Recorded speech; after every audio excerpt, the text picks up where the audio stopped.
Hello and welcome everybody to the session Competition and Market Structure. I'm very pleased that you could all join us today. I'm Greg Leiserson, Director of Tax Policy and Chief Economist at the Washington Center for Equitable Growth, and I'll be your host for this session. We have four speakers, each of whom will have 10 minutes to present, and four discussants, each of whom will have 7 minutes to discuss. We'll move through the program speaker, discussant, and so forth, and we'll have some time for questions at the end of our session. We have a couple of members of the panel who will be arriving during the session, so if they suddenly appear on your screen, please do not be alarmed.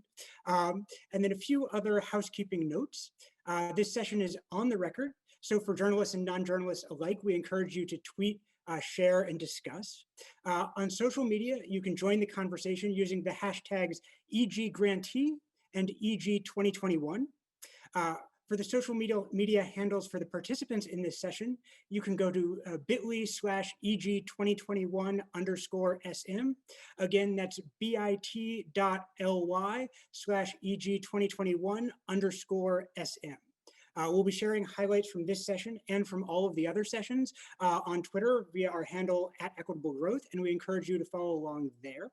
And if you have any questions about the research presented here or are interested in connecting with any of the speakers or panelists, you can reach out to info@equitablegrowth.org, and we can connect you with the different people to continue the conversation.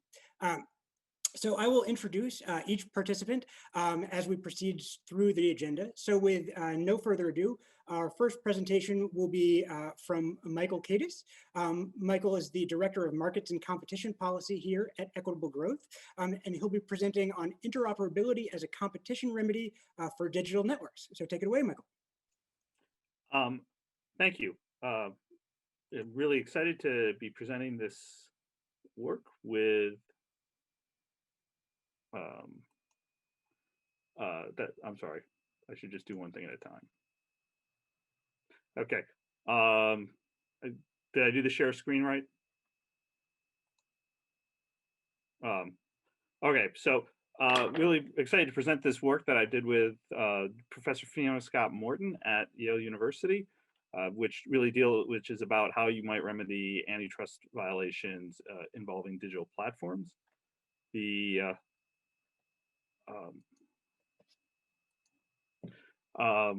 Right, I think it's probably fairly obvious to folks that the digital platforms, by which we mean Google, Facebook, Apple, and Amazon, face a increasingly focused microscope on their activity by antitrust enforcers, politicians, policymakers. They're being sued in jurisdictions across the world. There are more suits coming. And what we try to do in this paper really is almost look sort of around the corner and focus not on what is going on and whether it's an antitrust violation, but if there are violations, how do you fix them? And that might sound a little bit like you're putting the horse before the cart. I think like to think about it's designing the cart before you choose the horse. And right, and where we sort of come down to is that remedy is going to be particularly challenging in these markets because they all sort of have this unique feature of very high entry barriers. Our suggestion is that a remedy, regardless of the type of antitrust violation, likely requires what we call interoperability, which is simply the dominant platform as part of the remedy will need to be required to share certain information with competing and new platforms. And I think most of today, I'm going to try to focus on that part. We go on to talk about what that order type of interoperability requires in terms of the technical details. Hint, it turns out that those are very complex as well, which means that actually another challenge here is that courts are likely to face a lot of challenges in creating those remedies in an adjudicative setting. So our sort of big final conclusion is we think the FTC should use its regulatory authority or rulemaking authority to create a default order, sort of an order that can be used in multiple cases that sort of clears away the brush, sets the foundation, And Michael, can I interrupt you for a second? I think we don't have your slides up. If you could try sharing the screen again. oh, yes. Hold on.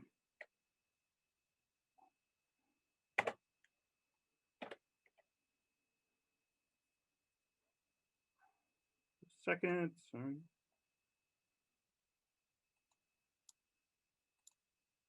All right, is that better? Sorry.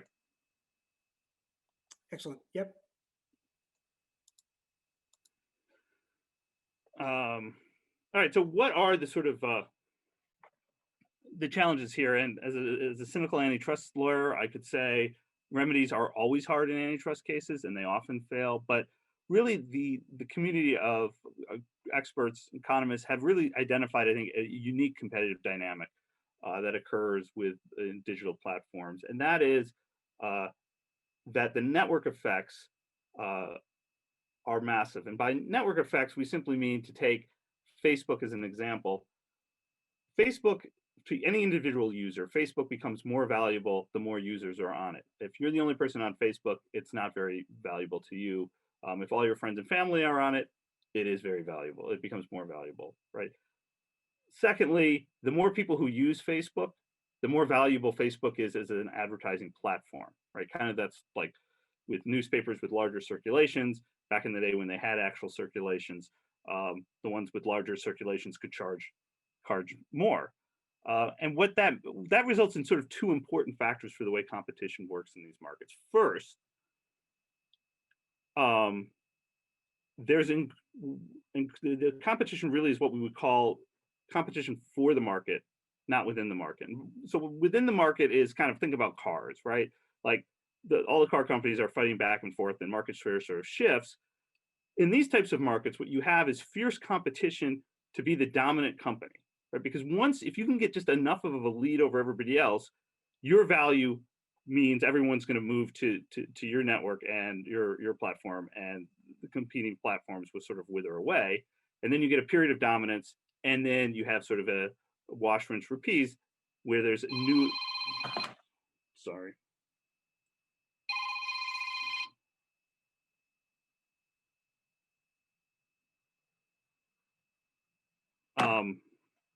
Sorry about that.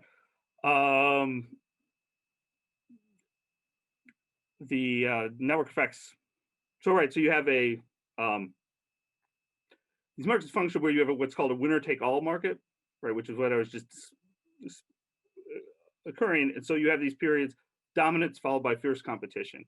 So that might explain why, sort of like the way to sort of understand this is why Facebook, even though there are people complaining that it has too much advertising, it does a terrible job moderating, it does a terrible job with privacy, but yet there's no competitors. And that's because if you went and joined a new social network, there's no value because you lose your connections.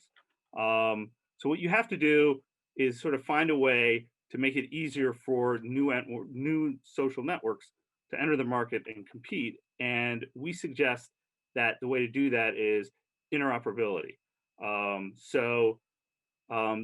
Think about interoperability actually as a concept.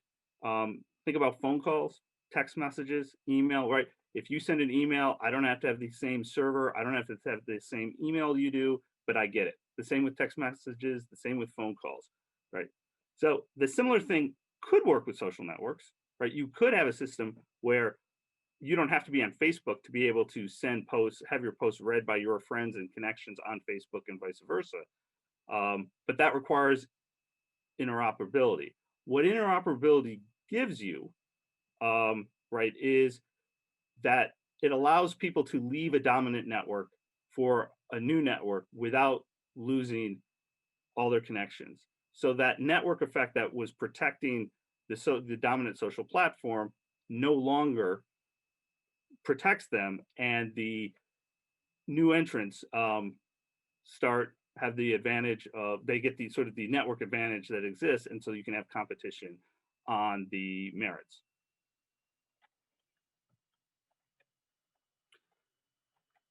So the sort of issue, I think the way to think about this is if you got to the remedy phase, right? The standard remedies we think about is you might tell a dominant company to stop doing their specific actions. Why that's unlikely to work is because they'll just find a different way to achieve the same results, and the incentives here are large because again you have these periods of dominance and so if you can just shut out this short period of competition, there's big value. And second, what you could try to break them up, right? And that might be part of the solution, but this underlying competitive dynamic exists. So if all you do is you break the companies up, what's likely to occur is you'll just go back to the same network dominance, winner take all framework where you will in the future have the exact same problems you have. So that's why we sort of think about interoperability as a solution, part of the solution. So as I said, but what interoperability entails is actually fairly complex to make it work. Because there are technical questions. What kind of standards, what's actually required to be shared between networks, right? Like, I mean, phone calls are kind of easy, but if you post, we had a great, birthday party for George last week. What is it that would then appear? How do you create the interoperability so that you don't have to be on Facebook to share that with people who are on Facebook? Second, you need these standards to they have to develop quickly because there is technology moves quickly. And three, because you're dealing with a company that's already violated law, you have to make sure that your standard setting process doesn't become a death by procedure and takes so long. By the time you fix the problem, you have a new the company, the entrant is no longer existent. So running close on time, right? What should be evident from that, I hope, is that you need a system where you have oversight, constant. You have multi-party disputes, right? It's not just about the two parties to the litigation. It's going to affect, say, new entrants, people who use the platform on the user side, people who use it on the buyer side, like the advertisers. And from history, we know that these are the kinds of challenges that courts struggle with, and so we sort of right. So the solution here is to almost break that part of that remedy off from litigation, because there's certain sort of basic principles that the FTC we can develop sort of basic rules and through regulation, and then that rulemaking those regulations become sort of the first step for remedy in any individual case. And I'm done. All right, thank you, Michael. And let me just encourage folks to drop questions using the Q&A feature on the right-hand side of your screen throughout the entire session, and we'll pull those at the end, but go ahead and drop questions in there as they come to you. Now, our first discussant for this presentation will be Avery Gardner, who is the General Counsel and Senior Fellow for Competition, Data, and Power at the Center for Democracy and Technology.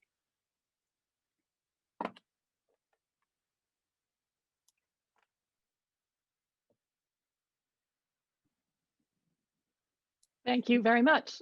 Michael, do you want to turn your screen sharing off so we don't see you doing your email while we're talking? And wow, that was me. I will ask Greg, my internet connection seems to be slightly unstable, likely due to a lack of competition in broadband services. So if I start to go out, let me know and I'll cut my video and just do audio. Okay? Will do. Great. So I am delighted to be here. I'm a big fan of Michael's, a big fan of Fiona's, and of the work that this organization does to try to bring actual economic facts and data to policy debates. So thanks for having me. This is a hugely important set of conversations that you've convened this week. I also love that on about page 3 of the paper, it says, assume there's evidence to find a violation under the antitrust laws, because I am not an economist, I am a lawyer, which means I was taught to believe that you actually had to prove these things. So it just was delightful to not have to do that and to be able to build that cart, as Michael said, before you know all of the ways that the horse looks. So that was really fun to read. I think that it also balances very nicely the theoretical and the practical aspects, right? Like it's one thing to just write on the theory, but there is the practical reality that litigation takes forever, that courts are ill-suited to oversee longstanding conduct remedies. And so it's great to try to match that theoretical and practical. I do have some ideas and questions about how this notion of interoperability fits in more broadly with competition policy and our approaches to antitrust generally. And I'd like to try to run through 4 points if I can, and keep me honest on time, Greg, to make sure we don't I don't go awry.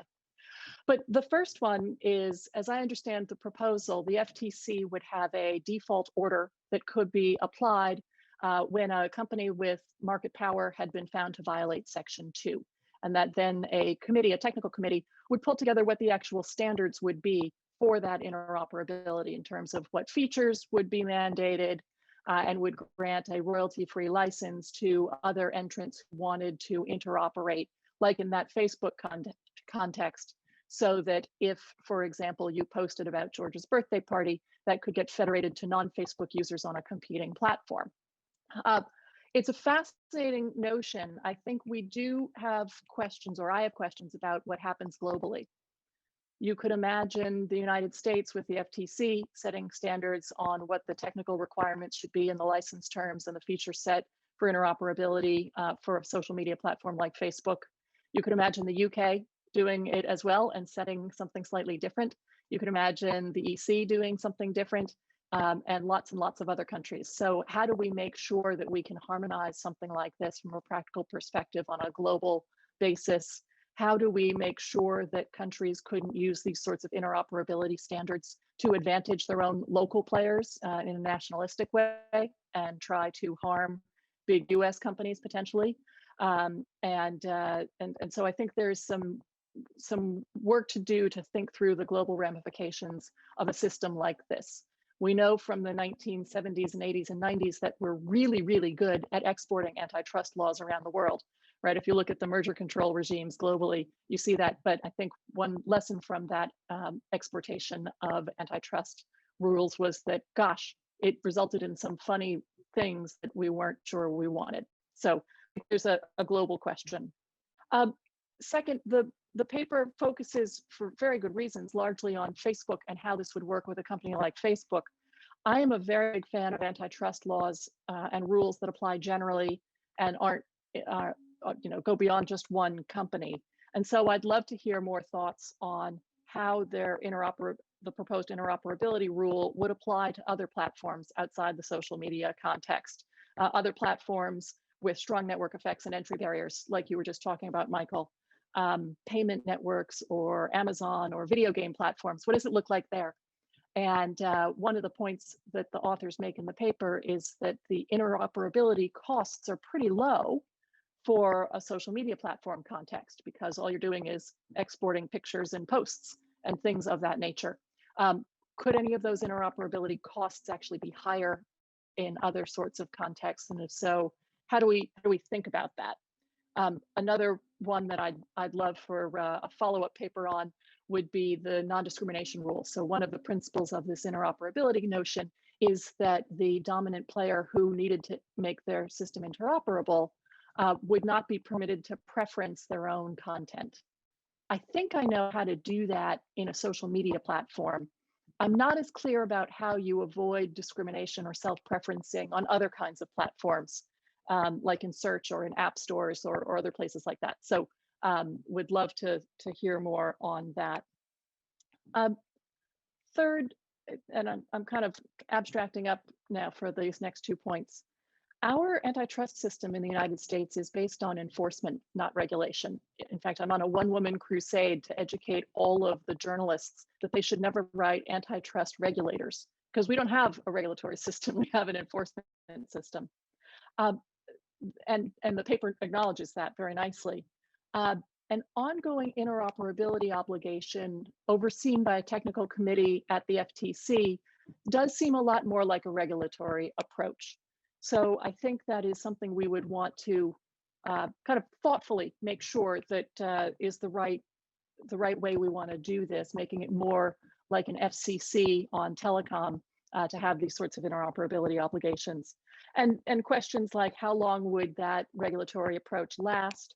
Would a company be able to petition to get out of it, perhaps by showing that they were no longer dominant? And how do we deal with changes over time, right? We're about to see an administration change and some of the names on the chairships shift. How do we deal with those sorts of changes on an ongoing basis when the political winds move one way or another in terms of how an FTC would do that? And then finally, interoperability and this paper get at an incredibly important and broad fundamental question about American approaches to antitrust. And that is that we have no generalized duty to deal under the antitrust laws, right? And that goes back a little over 100 years to 1919 and the Supreme Court's Colgate decision. And a big part of the reasoning for the lack of a duty to deal has been a concern that such obligations dampen incentives for innovation. And I think that's right. The paper makes a very thoughtful analysis about how, at least in the social media platform context, that concern should not be terribly significant. I would want, of course, the FTC to keep a close eye on that. And I think that it would be beneficial for all of us if there were more scholarship on not just the theoretical implications on innovation, but if we could try to come up with some real data on it and analysis, I think that would be helpful. But in addition to that innovation notion, I am absolutely all for revisiting the question of whether a no generalized duty to deal is the right approach. We have overwhelming levels of concentration throughout the American economy, and the specific tendencies toward tipping keep happening in the digital arena, particularly. And I think this paper prompts that broader discussion. When should powerful companies have a duty to deal with their rivals? Who makes those decisions and how are they policed? A larger obligation to deal with rivals probably requires legislation. So I'd be very interested in attempts to craft language to actually achieve that. And I think that could be the next paper you write with Fiona, if you want, what that legislation could be on a duty to deal, Michael. So thank you so much for having me. I really look forward to the Q&A. Thank you, Avery. Our next presentation will be by Ratib Ali, who is a PhD candidate at Boston College and an economic analyst for the Antitrust Division at the Massachusetts Attorney General's Office. And he'll be presenting effective airport slots and competition in antitrust policy, evidence from a recent merger. So take it away. I always forget to unmute. Hey, everybody. Host disabled, participant screen sharing. Ooh.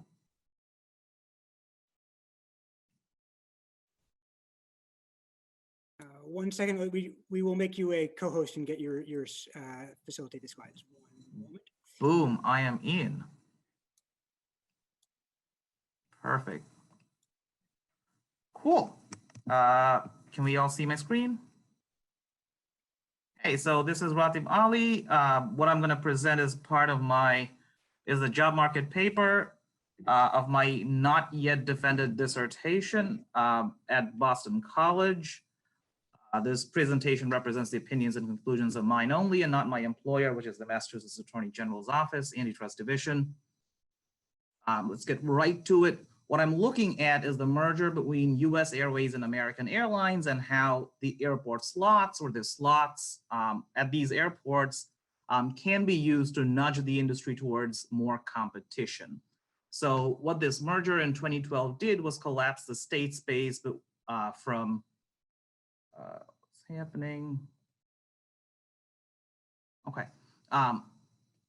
So it collapsed the state space from 4 legacy carriers to 3 legacy carriers. The 3 legacy carriers, American, United, and Delta, plus Southwest, now control 80% of the market share in the US. So there's substantial concentration in the US aviation industry. And the DOJ actually approved this merger, but required divesting 104 slots. Let's think of slots as gates for now. 104 slots from Reagan Airport away from the US American merged entity. For context, there are 900 daily slots at Reagan Airport, and the merged entity would control 600 of them without the divestment. So it's not an insignificant divestiture that was being recommended by the DOJ. Why do I care about slots? Slots are now in. Given the excessive amount of concentration in aviation, what we now see is this arms race of the next frontier being trading slots voluntarily.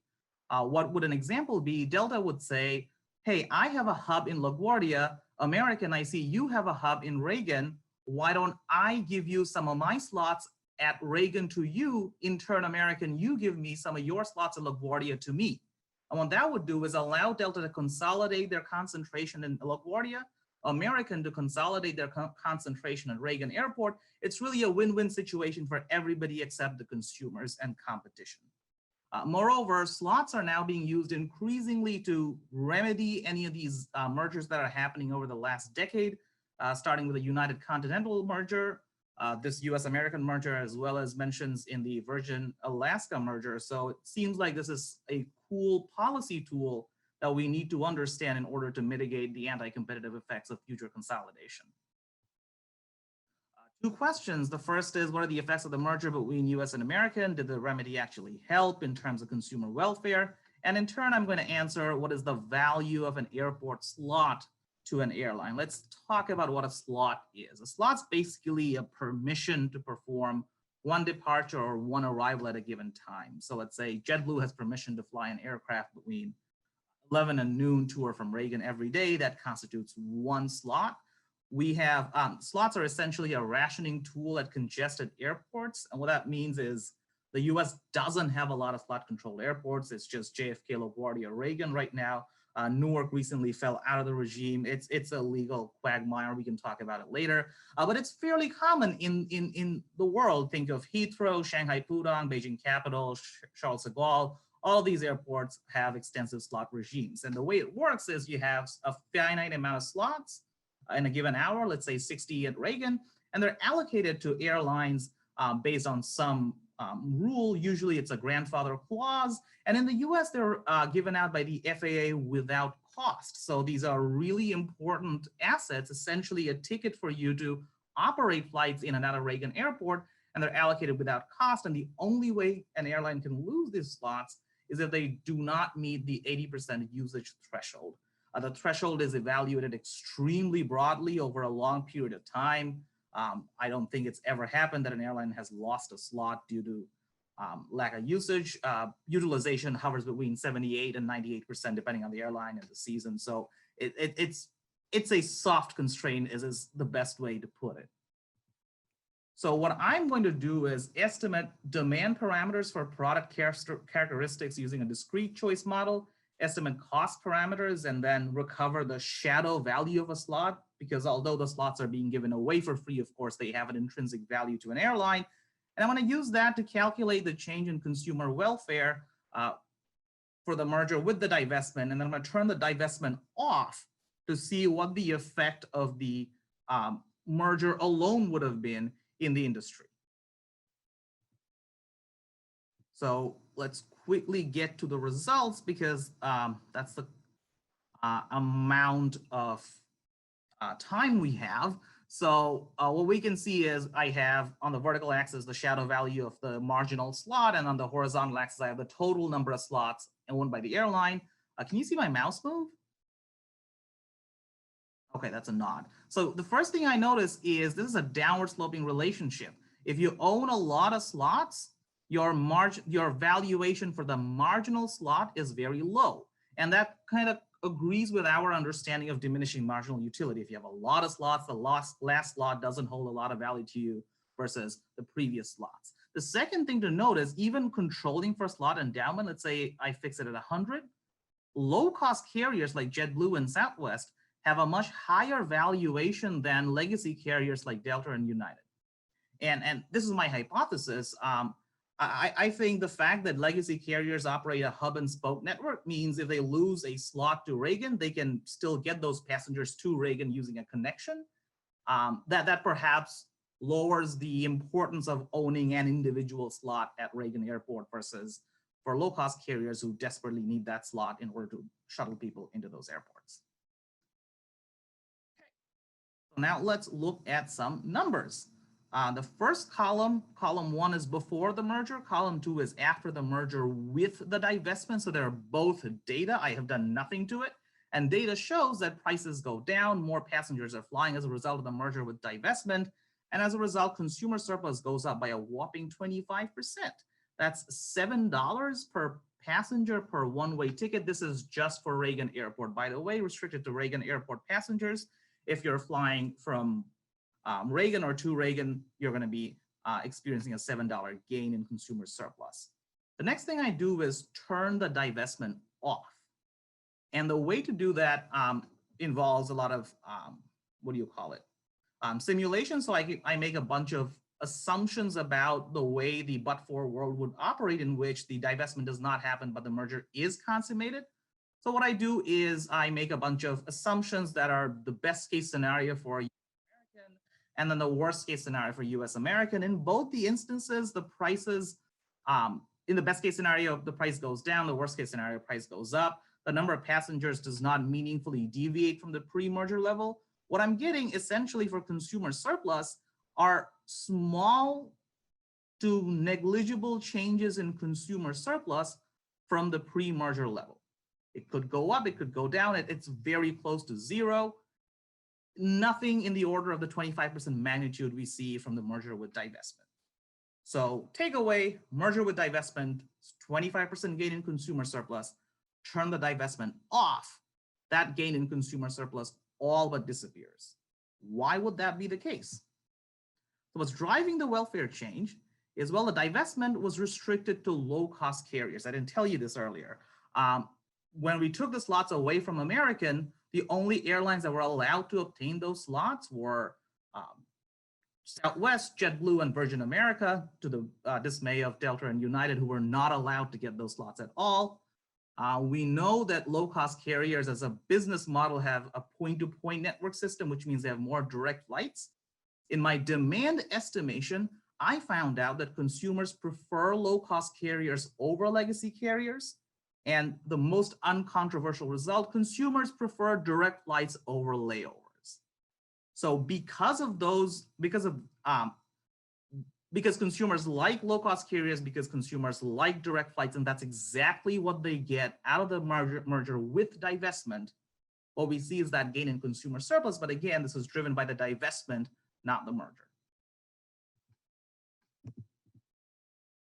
So a couple of limitations. The first limitation is data is restricted for Reagan Airport and the top 100 airports. So if you're flying from Reagan to Portland, Maine, you're going to be in the data set. If you're flying from Reagan to Augusta, Maine, Augusta's too small of an airport to be in my data set. It's not going to be in the data set. So it's for major airports touching Reagan Airport.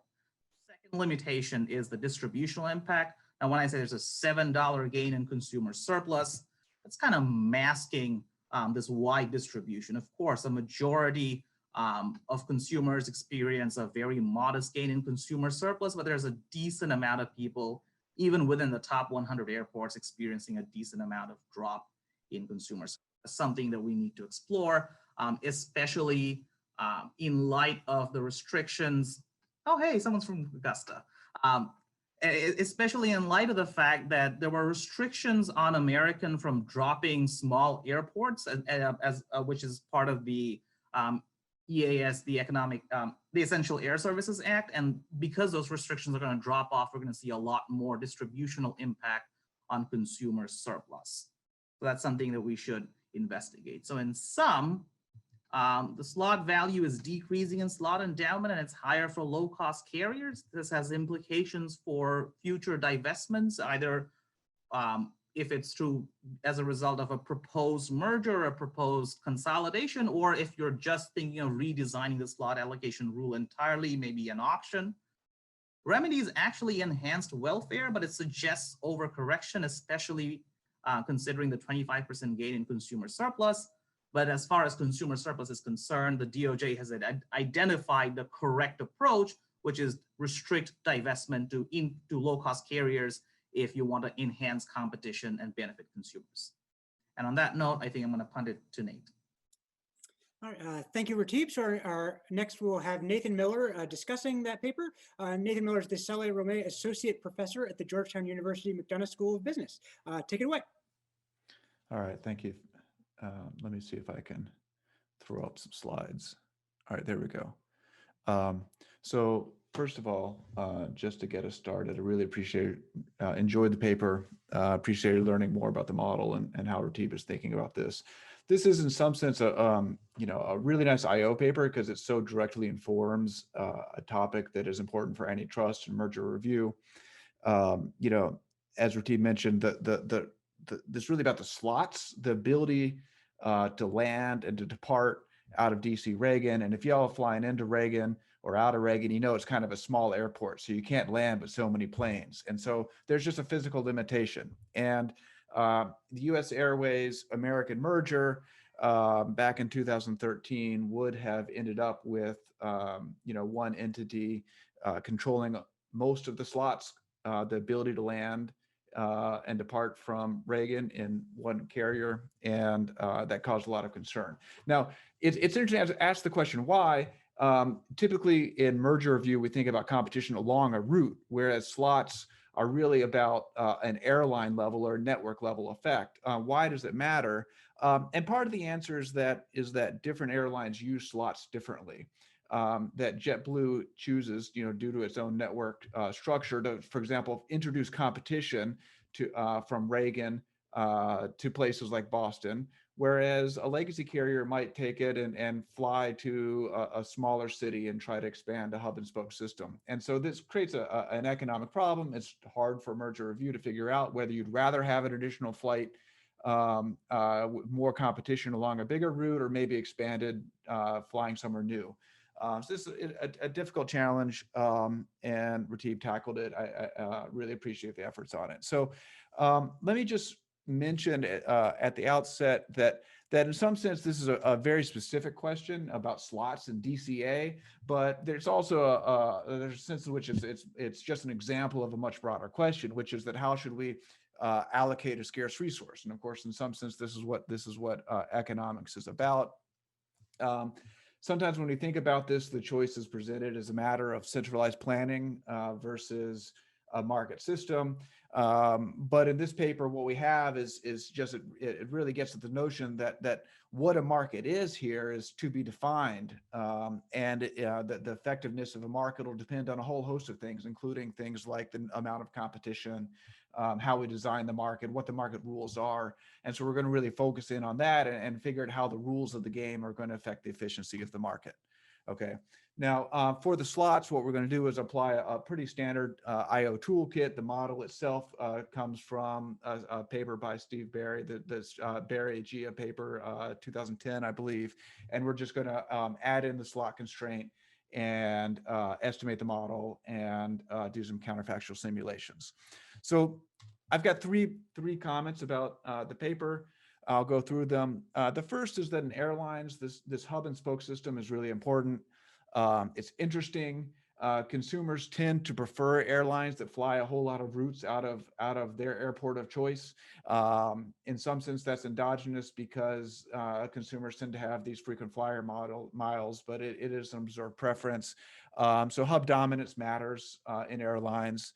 On the cost side, legacy carriers are able to route consumers through hubs. This lets them fill up larger planes that tend to be more cost effective compared to a point-to-point system where you'd have to fly smaller planes, so it can be somewhat more costly. So this hub and spoke system is pretty fundamental, both on demand side and on the cost side, is why we see it. But that doesn't really come through in the specifications in the paper. The paper is going to allow demand to depend on price and the frequency of travel, and allow cost to depend on the distance. But we don't get a lot of the hub and spoke flavor from the paper, and so. The first comment is that I think that there's an opportunity to push things a little bit further here, to bring in some of this hub and spoke into the cost side and the demand side of the paper, and really tackle what a merger means in the airlines industry, because there's this real trade-off, right? Because when you have networks, you've got these hub and spoke systems, the merger can increase consumers' willingness to pay, can increase the value that consumers get out of the product. It can lower the costs, allow the whole system to behave more efficiently, but it also reduces competition. And so there's this question, do consumers benefit? It very well could be the case that some win and some gain. That's a really interesting trade-off that is mostly unexplored. in the current draft. Second observation has to do with the binding constraint here. Now, what RTIB focuses on is the physical constraint that you can only land and take off so many times out of Reagan every day. That's an important constraint here. There's a second constraint, which is that by rule, an airline has to fly 80%, use 80% of their slots, or face a consequence. I think the consequence is that they forfeit the slots. I'm not 100% sure at the moment whether that's right. So airlines have to use 80% of their slots. And there's some evidence that that's actually the binding constraint for some of the larger airlines. So take US Airways, for example, that US Airways actually would prefer not to fly more because flying more planes is going to introduce more competition. It's going to lower prices. It doesn't want that. It's the dominant carrier. It wants high prices and actually a little bit less output. So the second constraint is actually what's relevant for some of these carriers, or we think it might be the case. And I'd like to see that explored in the model. As a side effect, if they really don't value their slots, if they don't want to use them, why don't they sell them to JetBlue and Southwest? And here's something that I think could be done a little bit more of in the paper. The answer is that the shadow values that are presented in the paper are essentially the use values. How much value does US Air get from flying or using a slot? But there's a second value. If you trade it to JetBlue is going to introduce competition on your big money winner, which is DCA and Reagan. You don't want that. So that foreclosure effect actually could be quantified and shown. I think it's a pretty interesting number. Okay, so but in terms of the model, there's actually another term in the Lagrangian that I think should be put in there into the, for the modelers out there, you'll know what I'm talking about. I think the shadow values that are obtained in the paper are a little bit off because of this. However, I think the relative magnitudes might be pretty robust. Like it might still be the case that the numbers that RTIB is getting, that US Air's a shadow value is, the use value of a slot is much lower than that of JetBlue and Southwest. I expect that holds up. But I'd like to see this sort of additional term incorporated into the model and worked through.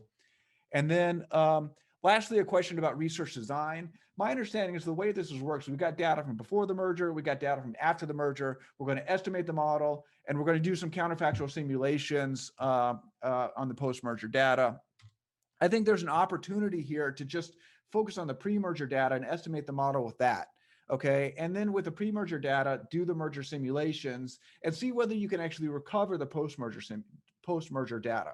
All right, and if we can end up validating a merger simulation model, then I think that has benefits for merger review down the road. So I encourage you to think a little bit about that. It's not going to be perfect, right? This model doesn't do everything. We're not modeling the route network itself. But if we can come close on some dimensions, I think that has some value for merger review and for antitrust folks as you investigate code shares or mergers to be proposed. So 3 comments for you. Appreciated reading the paper. Very, especially enjoy how much it ties the antitrust method, the IO methodology into a very practical policy question that's pretty important. All right, thank you, Nathan. And next we'll go to Lena Song, who's a PhD candidate at NYU, who will be presenting Discrimination and Media Diversity, Historical Evidence from Radio Stations. Nathan, if I could ask you to take, yep, thank you.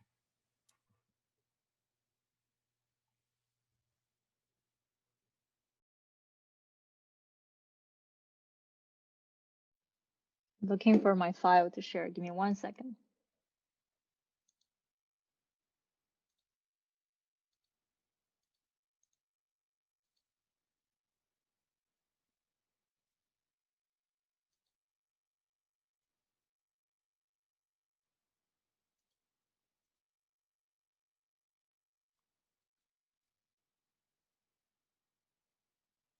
Can everyone see my slides? Great. Hi, everyone. Thanks so much for coming. And I'd like to first thank the Washington Center for Equitable Growth for supporting my research and making this possible. So I'm a PhD candidate at NYU, and I'll be on the job market next year. My research looks generally at media, relationship between media and inequality. And this is one of the projects that I'm looking at specifically at racial discrimination. I studied the context of Black-oriented radio stations in post-war US in the 1950s. The research question I'm trying to address is that are firms profit maximizing, or does firm owner discrimination play a role? As part of the project, I created a novel hand-collected data set on radio stations with programming and financial information.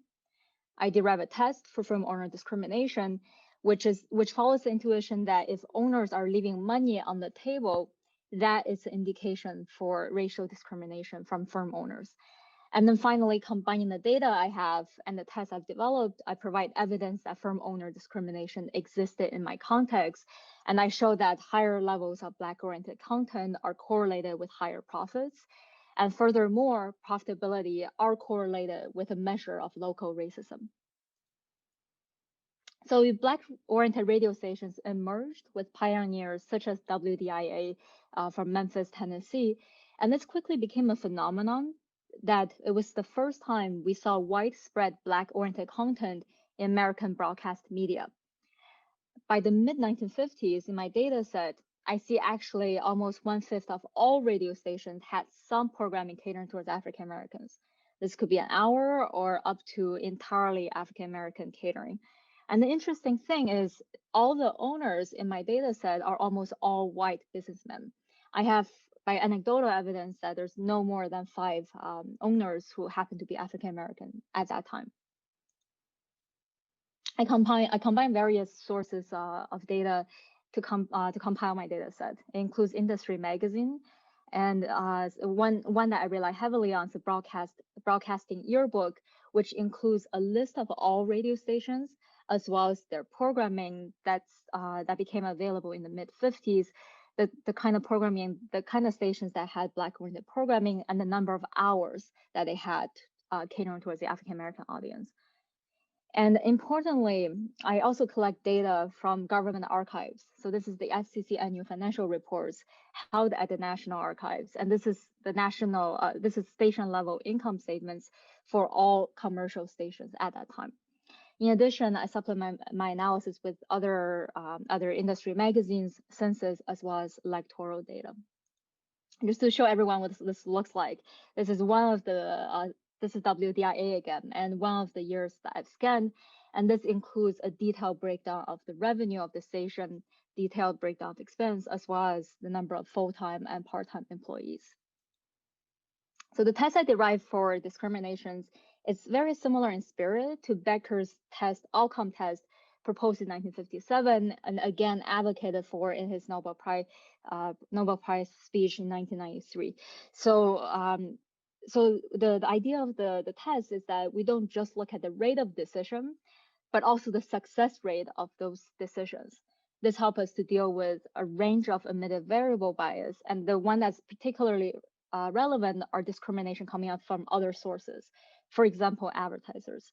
So this helped me deal with the issue that perhaps advertisers are unwilling to pay the same dollar for an African American versus a white audience listener. And by looking at the profitability conditional on the radio station catering towards that audience, I do not have to worry and think about that, because that would directly factor into the profitability of each particular type of format. So the test I derived for firm owner discrimination is very similar. I look at whether firms choose programming that maximize their profits, irrespective of its race orientation. And the key assumption I depend on here is the free entry equilibrium. And this is a very reasonable assumption for that time, because FCC policy that was present from the late 40s until my time period, they promoted localism and competition. So a station owner can own no more than one station in a local market. And the idea I'm thinking about here, it's basically thinking about firms' payoff as made of revenue, fixed operating costs, and entry cost. And by free entry equilibrium, we know that firms will enter until it becomes unprofitable for the marginal entrant. And this allows me to derive an upper bound for entry cost for both the white-oriented programming as well as Black-oriented programming. And if I see different profitability for different type of programming, then they must have different entry costs And in my interpretation, I think about that as including non-pecuniary costs, such as racial discrimination coming from the firm owners. So just to present a few results that are consistent with what you would see as evidence for discrimination. First, I do a rate of decision test, which is not necessarily evidence for discrimination. But here I'm basically doing a similar graph as Briss-Nanhan-Rees 1991, looking at what is the population required to support each level of programming. And the right curve are for Black-oriented programming, and blue are for all programming. And I show that for every level of programming that the two overlap, the population that's required to support that, it's much higher. So this is on a log scale, much higher for Black-oriented stations and programming than for general audience. So for example, if we look at 150 hours in total within a county, the population that's required to support that for Black-oriented programming, it's enough to support almost over 200 hours of programming for general audience. But of course, this is not necessarily evidence for discrimination because I'm comparing across counties, and they could have heterogeneous entry cost. So here is my main graph where I claim it's evidence for discrimination. So this is a bin scatter at the station level, looking at profit residual against the hours of programming a station has for Black-oriented programming. And here I focus just on spot radio, so not associated with networks. And this is looking at Windsor rights profits that include county fixed effect.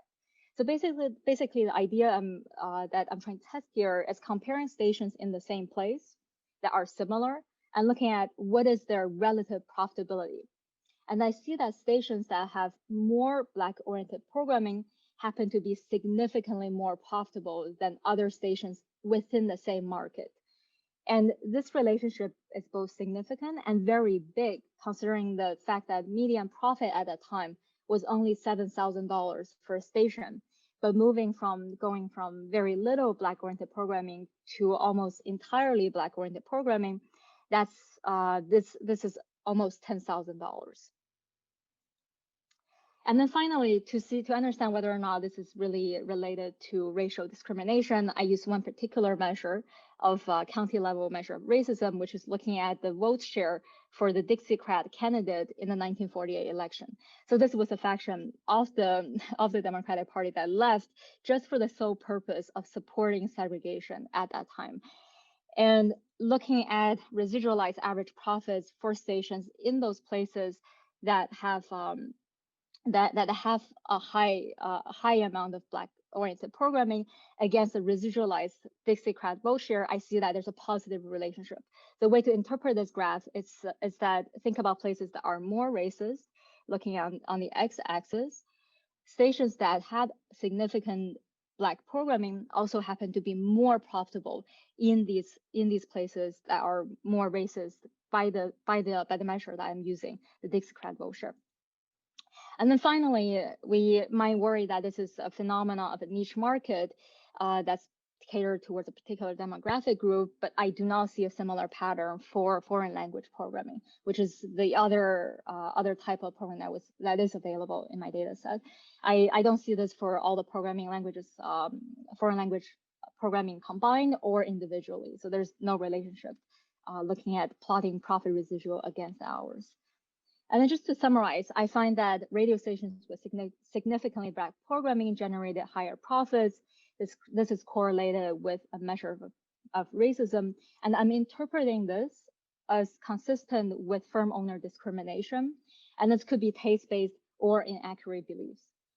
In my paper, I also discuss alternative explanations that could lead us to seeing a similar pattern, and I rule them out. With both the context as well as anecdotal evidence.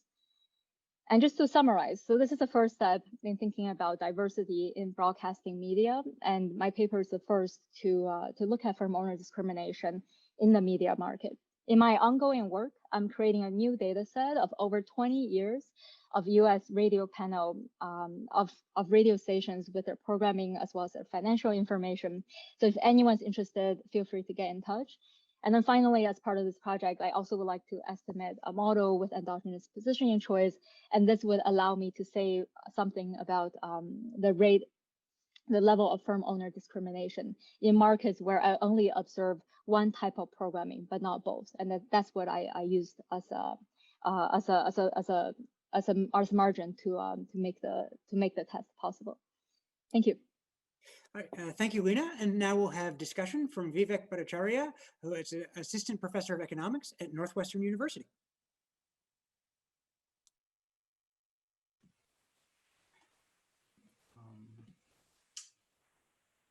Hey, so can you guys see my screen?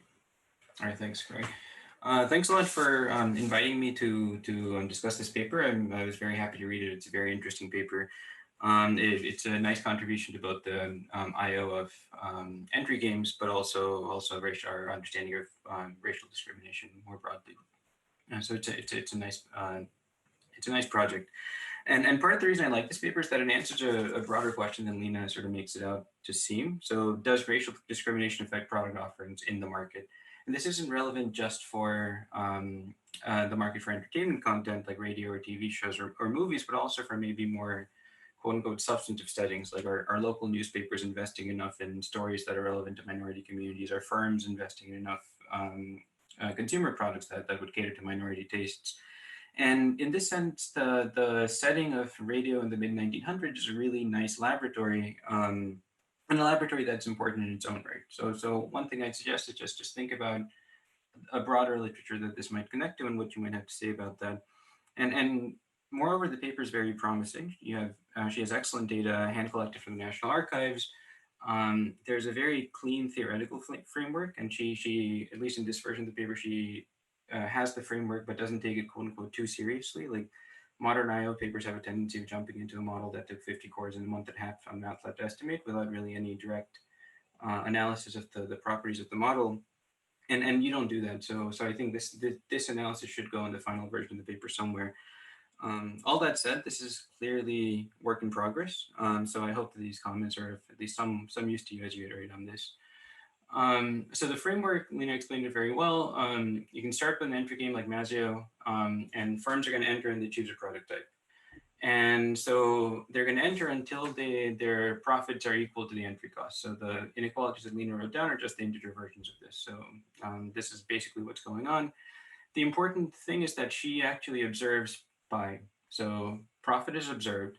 And so therefore, if the profit for a black-oriented radio station is larger than the profit for a white-oriented radio station, it must be that the owner is foregoing profits to just avoid being a black-oriented radio station. And we're going to interpret that as discrimination.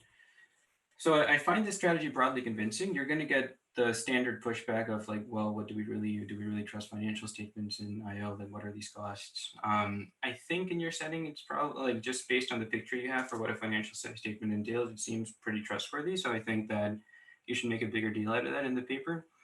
The second assumption that becomes a bit clearer when you write it down like this is that you're making the assumption that the entry costs for the black and white, black-oriented and white-oriented firms are the same. That's a strong assumption. I still think it's defensible. In this current draft, you're a bit cavalier about it, but I think that this is something that you can discuss a bit more and sort of get the audience more on board. The main comment I'd have is to think a bit more about heterogeneity across firms. Okay. So before jumping into why that's important, let me just talk a bit about what else you can do with the data. So you have excellent data just based on that one graph. And I think just diving into a bit more would be helpful. Like, so why are black-oriented radio stations more profitable? And the reason is there's essentially two classes of explanations I can think of. And the first one are that, well, black-oriented and white-oriented radio stations are going to be in different markets on some dimensions. So given your results, the black-oriented radio stations would have more market power. So we wouldn't be surprised if they have higher ad revenues or have to pay lower payment to content providers. On other dimensions, they're on very similar markets, like are arguably similar. I don't know the setting very well. But if the heterogeneity is coming through things where we would expect costs to be the same, like if they're paying very different capital costs or they have our black radio stations have much lower rents or something, then maybe we should start thinking about what else is different, what else aren't we capturing in this setting, in this model. And this takes me to the next point, which is just even ignoring the dichotomy between black and white oriented radio stations. Why are some radio stations more profitable than others?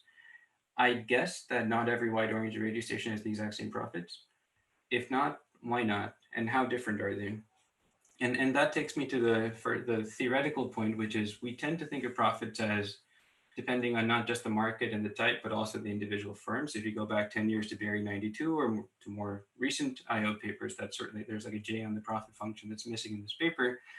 And so this has two sets of implications. The first one is that are sort of technical implications that the predictions are exactly right, that the black-oriented firms should have the same profit as the white-oriented firms, but for the marginal entrant. And the regression is comparing the inframarginal entrants. And at least I'm not aware of any theoretical reason where like equality for the marginals must imply equality for the inframarginals or vice versa. So that's one implication. The second one is that you said that you controlled for firm age fixed effects in the paper. It wasn't clear in the presentation. But that being said, it's not clear to me we should be controlling for firm age fixed effects. I like in a model where there's no heterogeneity, I'm not really sure what the firm age fixed effects are doing. And the prediction is sort of that the profits are the same, or the marginal profit is the same, not that the marginal profit residual conditioning on firm age fixed effects is the same. So I would think a bit more about exactly what the regression is and how that connects to the model once you introduce the heterogeneity. And I'm not saying that you should toss out the whole analysis by any stretch. I'd say that what you're doing is fine. I just think a bit more about a robustness check where you actually estimate a marginal entry cost and maybe use that as the maybe that's the real structural model. There's some conceptual implications as well. The result we're seeing is partly due to the fact that firms that offer a significant amount of black-oriented content are more profitable. And the preferred interpretation of the paper is that they are more profitable because they offer black-oriented content, because there's literally nothing else in the model that could explain this. But if you think about what's going on in reality, maybe the firms that are just better on other dimensions are the ones that choose to offer black-oriented content, maybe because they have better talent managers, better connections, better taste, better understanding of the tastes of the community, more experience offering more diverse content. I'm not sure what it is, but going back to this previous point about why are some radio stations more profitable would help you think about these conceptual points. But all of that, I think, are sort of like the next step. I don't think this invalidates anything you've done. I got the 2-minute warning about 2 minutes ago, so let me just skip this slide and just note that I really like the analysis of the Dixie-Kretz share and then the placebo check with the foreign language content. And I think this is a great paper, a great start to the paper. I'm looking forward to the polished version on the job market next year. No pressure. And the one thing I'd say is that when you're gonna introduce a structural model, I just hope that in the process of introducing the structural model, you don't kill what you already have. I think it's a nice analysis that'll help people understand what's going on into the structural model, and that's what'll make the paper shine. So that's all I have, and thanks a lot for having me here. All right, thank you, Vivek. And let me just remind audience members that you can drop questions for our panelists into the Q&A feature on the right-hand side of your screen at any time, and I encourage you to do that. And we'll now turn to our final pair of speaker and discussant with Simha Barkai, Assistant Professor of Finance at Boston College, who will be presenting Does Antitrust Enforcement Affect Competition?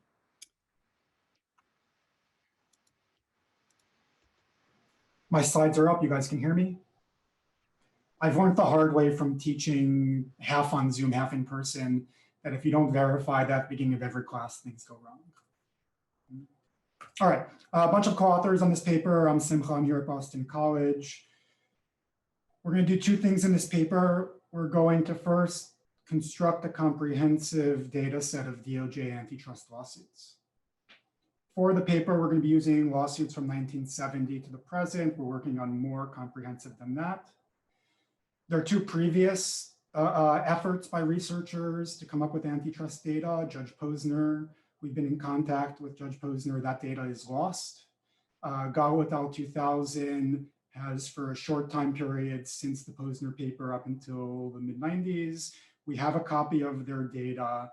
There are things we're going to add to it. Most importantly for our analysis, we're going to figure out geographic information about where did these violations occur, and we're going to figure out the industry that's related to the violation.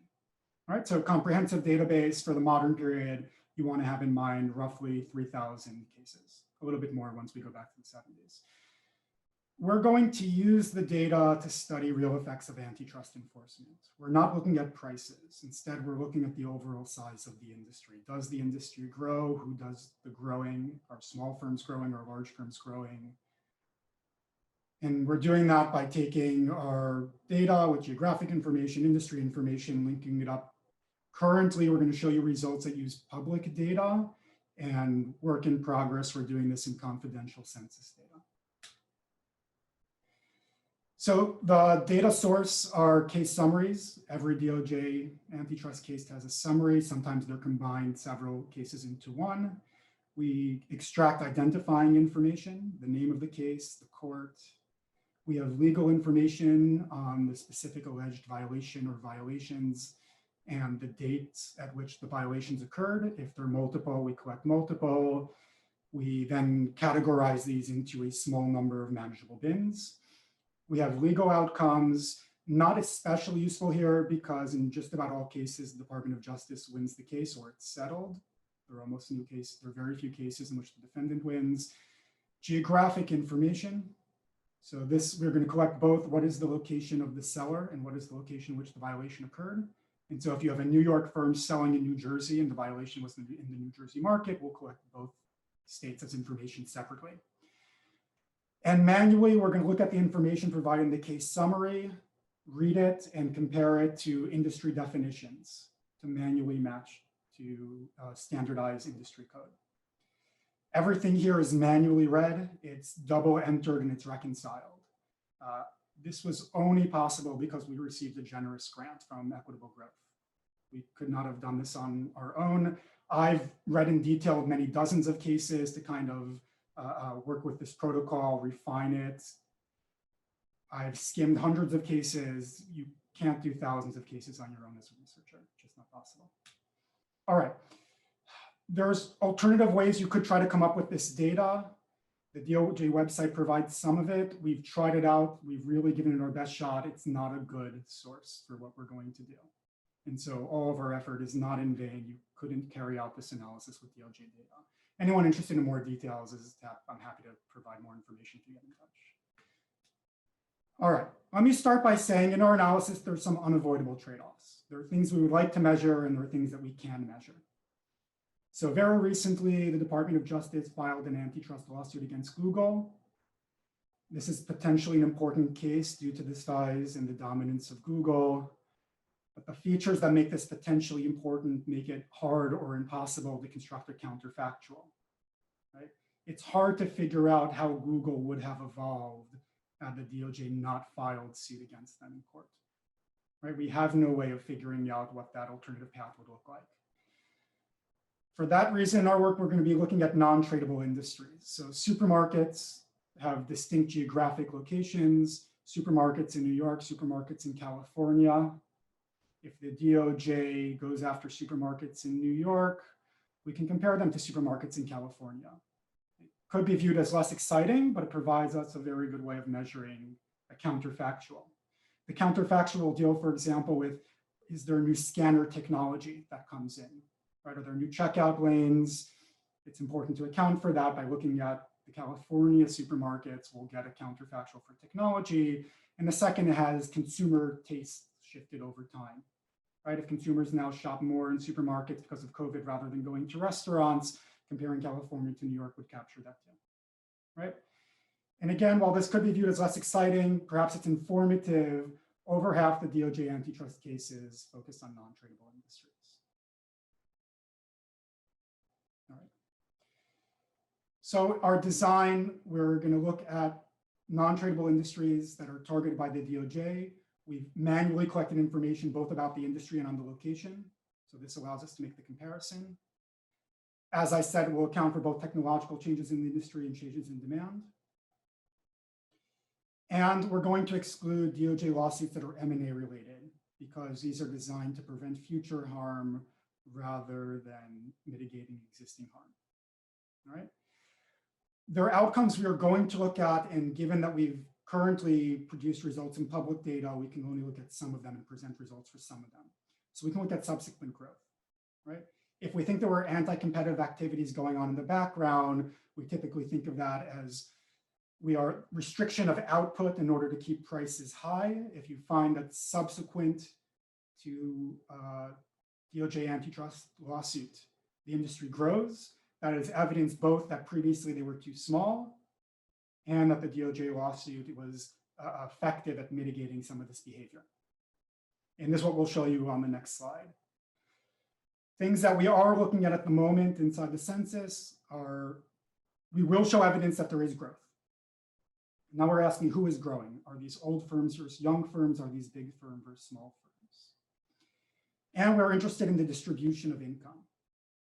So in the data we have now, we have one measure of industry size. If we can separately look at wages, at payroll and at sales, we can get a sense of, as they grow, does the distribution of income change? But to know who is old and who is young, to have information on sales, that requires confidential census microdata. And only recently did they reopen the confidential rooms in which you can access it. It was closed for several months because of COVID. All right. So again, what I'm going to show you is based on the publicly available data. There are limitations. It's lower quality, limited outcomes, and only industry aggregates.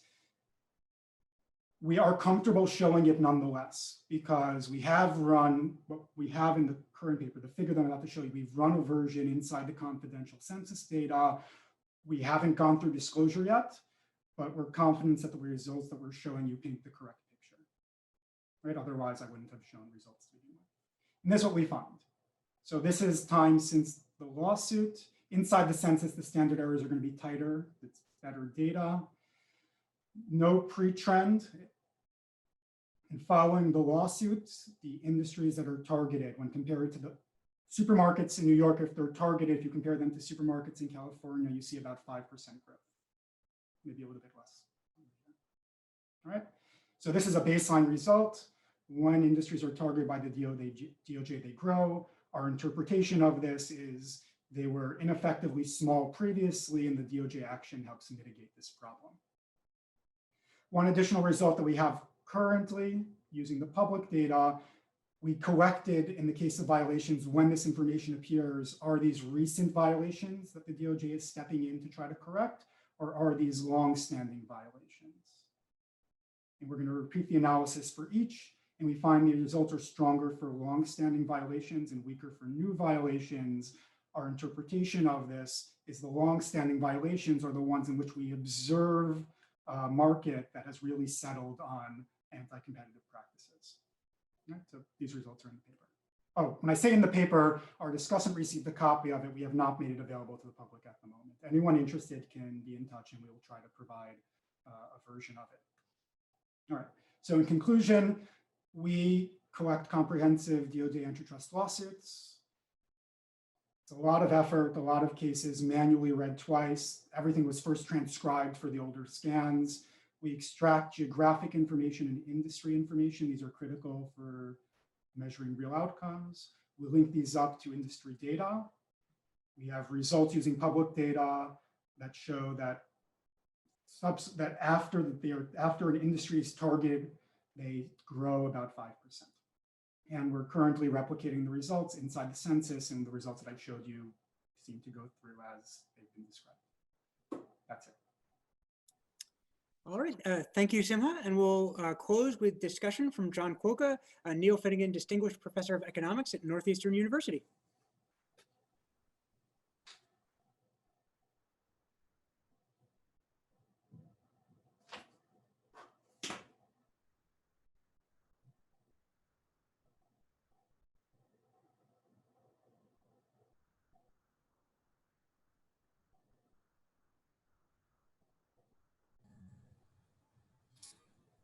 I hope you can hear me and see my slides.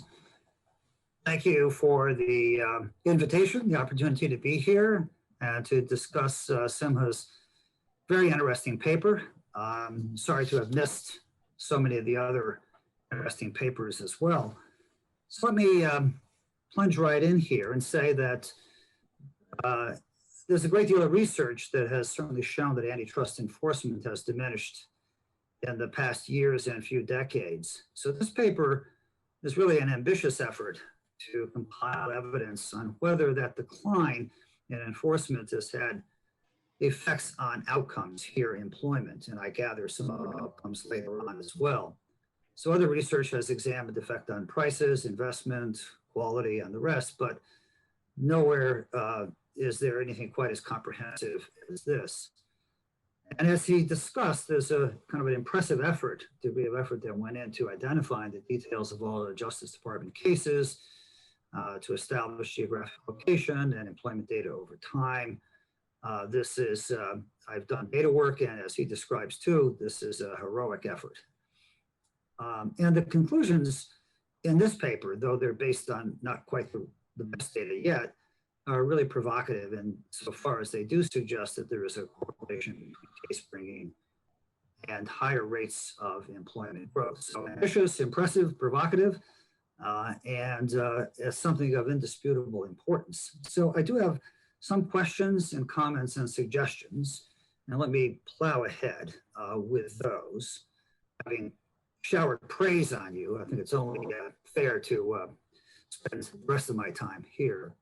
So I think, as I say here, there's a need for some caution in predicting that antitrust violations will result in greater output and employment. Certain types of antitrust violations don't necessarily have that kind of output effect. Models of vertical integration and price discrimination and other exclusionary practices that don't really have unambiguous output effects of this sort. And even exclusionary cases like Microsoft can have the major impact in related industries, not in the industry in question. So what is the nature of the industry definition? Well, that's really pretty important here. You have a database that has consistent NCAIS definitions, but the definition doesn't necessarily follow exactly what the industry itself does. The computer industry in 1975 is not the computer industry in 2015, even if it has the same name. So I think that tracking industries over long periods of time, which I've tried to do too, is a pretty slippery business, and I would just urge some caution there. I'm sure you've exercised that, but one needs to be sure that results aren't dependent on particular cases that are of problematic definition. And not only that, as of course we're all aware, the NCAIS industries are considerably broader, oftentimes far, far broader than so-called antitrust markets. I have my own quarrel with antitrust markets, but it does mean that there's potentially a mismatch in the control sector versus the treatment candidates and other places where industry definitions need to be consistent. My third caution is about case filing numbers. Sometimes many separate cases are filed based on the same offense, especially with price fixing. So there can be multiple charges brought in against different defendants or in different time periods. Certainly in private actions, though that's not what you have here, there oftentimes are spikes in the number of cases. And they're all the same offense, the same violation. So I think one needs to be sure one isn't overcountings in some cases as well. And my fourth, fifth caution is about possible selection bias in examining only non-tradable goods. Clearly, there's a good reason for you doing that, but I'm not sure that the effects for non-tradable goods are in all cases fully comparable. And also, excluding FTC cases, most of them do end up in court, though again, not with the same record as automatically as DOJ files, but very few of them end in the administrative proceeding within the FTC, at least in recent years. And so I think, and the FTC deals a lot more than DOJ with supermarkets and pharmacies and local retailing, which I think is the sweet spot for your database, because those are the local markets that provide you with comparability. So again, either a concern or an opportunity about not looking at the FTC data. So the key hypothesis, of course, I guess, is that employment increases in either level or rate of growth in years after the Justice Department antitrust lawsuit. And I quote here two, I think, principal conclusions in the version of the paper, which I have, which I'm about to show a chart from a version that I have that doesn't look like the one you just posted, Sima. So I'm a little concerned about that. So this says in the version 4 years immediately preceding a DOJ antitrust lawsuit, there are no measurable trends in employment. Employment systematically increases in the years following. So this is the chart that I have in the version of the paper that I think is supposed to match yours, but they don't look quite the same. So I may have a different edition of the paper that I was provided, but so my point may be mistaken. And for that, I apologize. But again, the argument was that there's no trend in the years preceding the 0 point, but there is a heightened rate of growth subsequently. So the concern here is that it appears that employment, in fact, had been growing in the treatment group relative to the control group prior to the suit in the chart that I have. And it grows up through the first post filing year. So I could draw a regression line that shows that it extends, that it's a rising rate of growth up through the first post antitrust filing, after which it levels off, that connects those dots, which is to say that there's a very high premium attached to what how one chooses the breakpoint in the regime shift. And like I say, there could be the finding of a difference is dependent on the choice of a year for the treatment effect. I'm also a bit concerned that employment and output effects don't necessarily manifest themselves that quickly in a year. For some industries, they may, but for a lot of industries, ramping up to a new equilibrium does take some time. So I'm not sure how you arrived at a 1 year, but it's possible that there are some ways of capturing a slower rate of response to the antitrust filing. And in addition, pinning the timetable on. John, sorry to interrupt. We're at time, so if you could wrap up in the next minute or so, that would be great. Okay. Sorry, I didn't see the message. Also, I'm concerned about pinning the date to the filing of a case. The filing of a case may work in the case of price fixing, where companies oftentimes will cease the violation when the case is filed.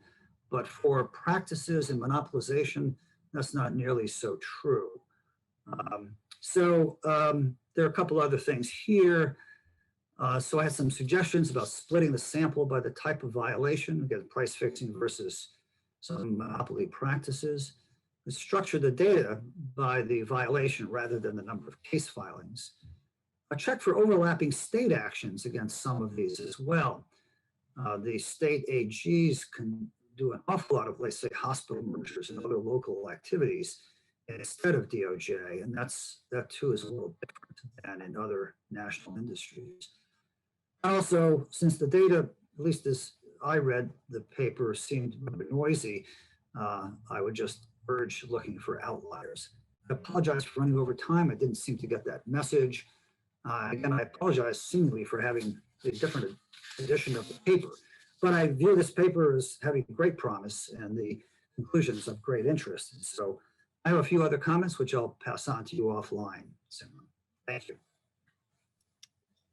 All right. Thank you, John, and thank you to all of our presenters and discussants for a great conversation. At the outset, I told folks I was going to give them some opportunity to respond to each other, but given time, I think I'm going to take away that opportunity from them and go directly to the audience questions. If you haven't yet submitted a question, I encourage you to use the Ask a Question feature on the right-hand side of your screen to do so. And I'll pose the first question to Michael. How does interoperability impact firms like Facebook's ability to harvest user data off-site? It would seem like it potentially increases their ability to see what users are doing on other sites' websites, which could then increase Facebook's market power even more. Thanks, Greg. And John, you might want to end this share screen. So that's an important question. and the paper, we certainly don't want to suggest that the interoperability remedy is easy. So these are lots of issues. But what the idea is, right, that the standard requires that the committee that defines the standard would require protections on the data that was being sent back and forth. So let's say you are on a social network that had very tight privacy rules. Since I know John's still on Facebook, but we're friends, what the standard should do, the way the standard should work ideally is my post goes to John's thread, but Facebook can't use it except in the same way that my platform uses it.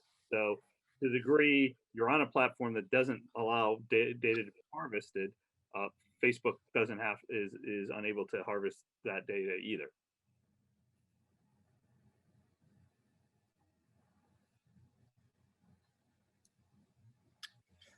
All right, so slightly different question. We've got a couple of presentations today that have focused in sort of granular detail on a specific sort of remedy in one space. So whether it's focusing on interoperability, focusing on airport slots. We have another paper that sort of lifted up and looked across lots of contexts and examined employment and potentially other outcomes. So for folks who are thinking about future research projects, thinking about submitting something for an RFP or just their own work, how should we think about what we can learn from these narrower studies and the broader studies, and what are some of the questions that you think are most interesting or useful for research going forward? And I'll open that up to anybody who wants to take a shot at that